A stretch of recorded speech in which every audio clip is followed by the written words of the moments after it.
SCP-204, the Protector. Object Class, Keter. Special Containment Procedures. SCP-204-1 and SCP-204-2 are to be kept in a 10 meters by 10 meters fortified holding area in site data expunged. The holding area must be constructed out of armor-plated steel and heavily reinforced concrete.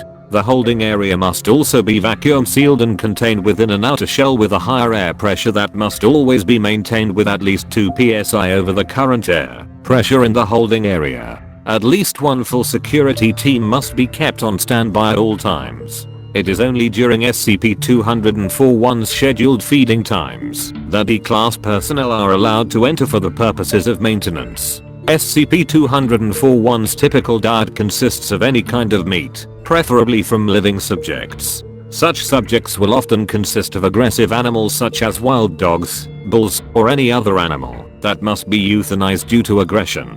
However, D-Class personnel will also suffice if such food sources are unavailable. SCP-204-2's diet consists of a regular human diet with no special measures required. SCP-204-2 is allowed to make special requests, but any and all requests must be given O5 approval. Any personnel caught attempting to deliberately provoke SCP-204-2 will be immediately terminated.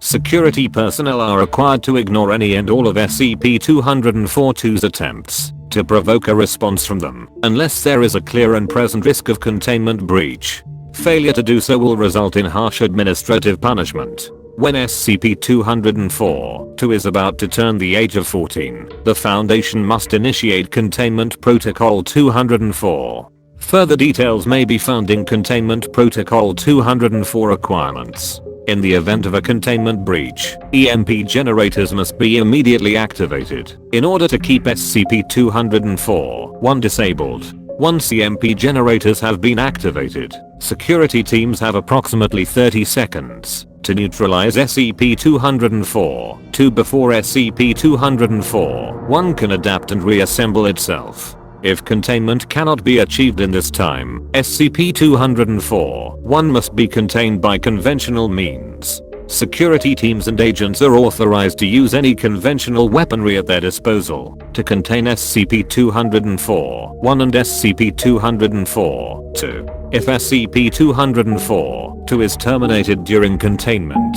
then Containment Protocol 204 must immediately be initiated.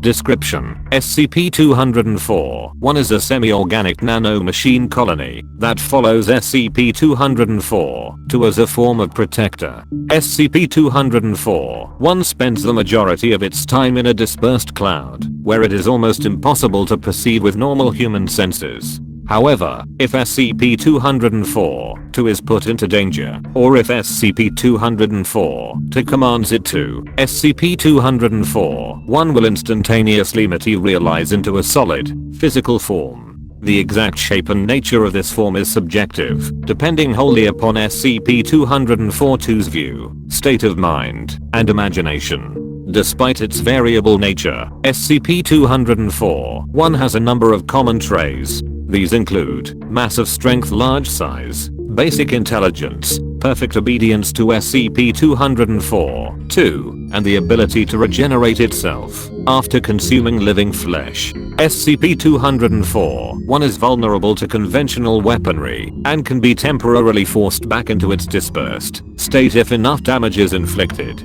SCP-204-2 is always a child, ranging from 4 to 14 years old. Physically, there is nothing outstanding about SCP-204-2 besides its ability to call upon SCP-204-1. All incidences of SCP-204-2 have common traits. All of them have had a history of abuse and danger, with many developing acute mental disorders as a result. This makes instances of SCP-204-2 difficult to contain in any traditional manner, as great care must be taken to keep them in a stable state. It appears that SCP-204-1 is attracted to such children, though why or how it finds them is currently unknown. If SCP-204-2 is terminated, or reaches the age of 14, then SCP-204-1 will abandon it and find a new child to imprint on. as a form of self-preservation. If SCP-204-1 cannot find a suitable child, it will immediately materialize and go berserk, attacking anything in sight. Once SCP-204-1 finds a suitable candidate to protect, it immediately imprints upon SCP-204-2 and will follow it until SCP-204-2 expires, or until SCP-204-1 decides to leave of its own accord. At first, SCP-204-1 appears benign, protecting SCP-204-2 from overt threats. However, through careful study and observation, it has been noted that all incidences of SCP-204-2 begin to adopt much more aggressive danger-seeking behavior with little regard for human life. It is theorized that SCP-204-1 is able to manipulate SCP-204-2's thought processes in order to behave in a fashion that would benefit it. It is assumed that, since SCP-204-1 requires organic flesh for sustenance, it needs SCP-204-2 to be in danger in order to justify its activation. See Addendum 1 for further details. Addendum 1. There have been numerous recorded incidences where it is believed SCP-204-1 has been involved. The first such recorded incident was when a car was found in a residential street, completely torn apart and covered in partially devoured human remains. Similar incidents occurred until agents managed to track SCP-204-1 to data expunged where they made contact with the first recorded incarnation of SCP-204-2. It took 3 more attempts and numerous casualties before SCP-204-1 and SCP-204-2 were successfully contained. Interviews with SCP-204-2 revealed that it seemed to feel a need to experience danger, such as standing in traffic or provoking hostile responses from others. When questioned on its reasons, SCP-204-2 simply replied that SCP-204-1 allowed it to.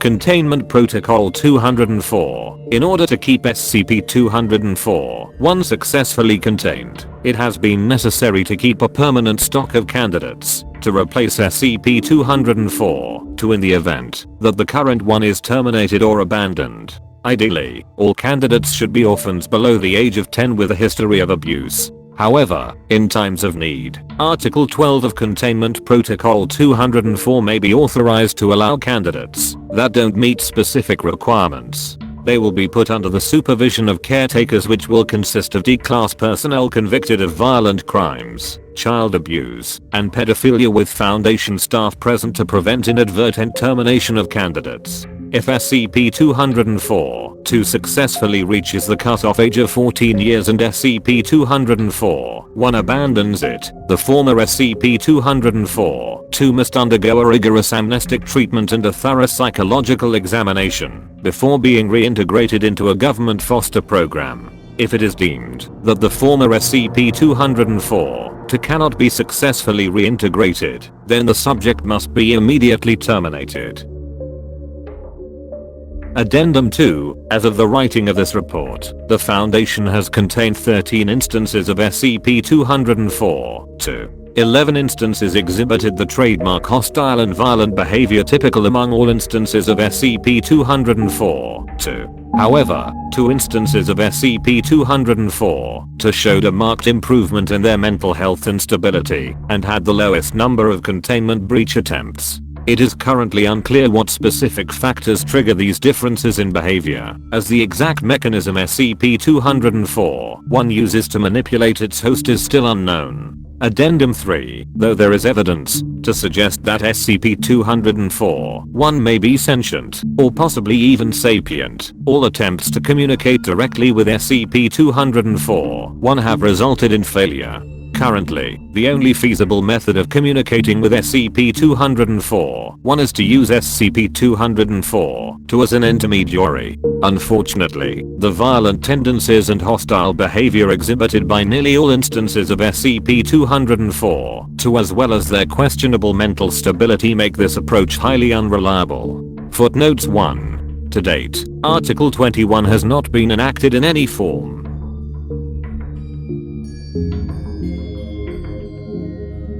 End of file.